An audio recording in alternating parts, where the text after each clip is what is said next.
Today we started trying out the ARROWMAX Smart Engraving Pen. Now this is really kind of cool and it's right up my alley because I love home projects, especially do it yourself. And we wanted to try it out on a few different materials just to see kind of how it handled them.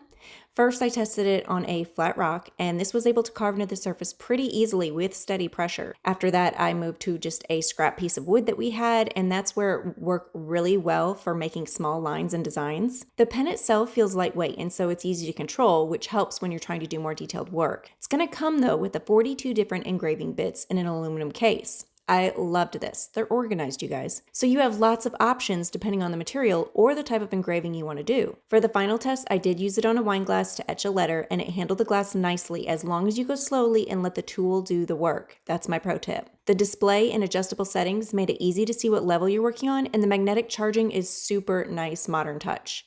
We were sent this to test out, and it's a versatile little engraving tool that works across stone, wood, and glass.